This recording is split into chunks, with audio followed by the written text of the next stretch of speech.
Et on en vient maintenant à la chronique de Christian Emboulet. Bonjour Christian. Bonjour Sylvia. Le Salon du Livre de Paris s'est ouvert cette semaine. Vous avez choisi de nous parler du dernier livre de l'écrivain belge Kenan Gorgun. Kenan Gorgun. Ouais. Gorgun, Anatolia Rhapsody, c'est le titre. Absolument, magnifique livre, ma chère Sylvia, qui nous amène en fait sur les chemins de l'exil.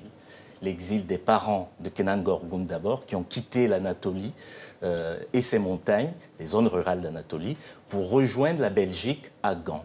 Voilà, il nous amène sur ces chemins tortueux parfois, mais toujours très émouvants parce que, contrairement à tous les livres qui peuvent être écrits par les fils d'immigrés, les fils d'exilés, ce qui est son cas, il a décidé ici de nous amener dans les chemins intérieurs, à la fois les siens et ceux de ses parents, de sa famille. Mais il sort de son histoire, de cette histoire familiale, de cette histoire des Turcs de Belgique, pour nous parler un peu de nous tous, de notre altérité, de notre quête d'identité. Je vous propose de l'écouter et on en rediscute tout de suite après. On l'écoute.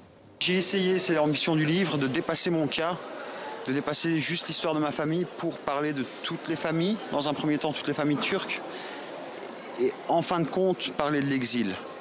On sent l'héritage d'un exil, celui de nos parents, l'héritage de leur nostalgie, comme s'ils nous chargeaient d'une mission de mémoire. Hein.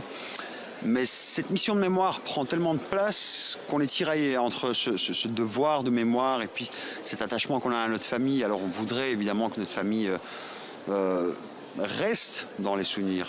Mais on a aussi une vie à construire par ailleurs qui doit être tournée vers le futur et non pas le passé. Christian, pourquoi un titre aussi énigmatique que Anatolia Rhapsody?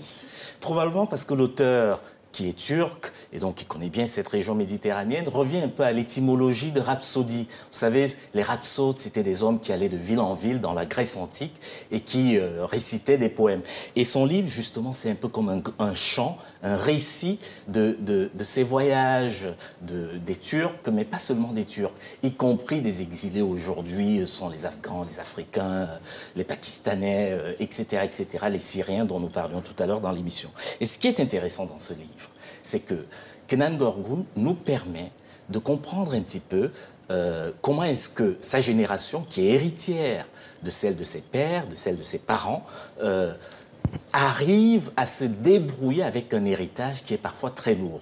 Par exemple, dans ce livre, on découvre que les Turcs de Belgique sont plus conservateurs que les Turcs de Turquie. Donc la jeunesse turque en Belgique a l'impression de vivre dans un carcan, alors qu'en Turquie, les jeunes ont des mœurs plus libérées. Voilà, livre absolument passionnant, à lire absolument, qui se démarque des études sociologiques sur l'immigration, l'exil, etc. Kenan Gorgun sera présent au Salon du Livre samedi et dimanche. Et pour tous ceux qui veulent des informations supplémentaires, le site internet du Salon du Livre, voilà. Et ils sauront tout. Bonne idée si vous êtes de passage à Paris ou si vous vivez à Paris. Merci Christian.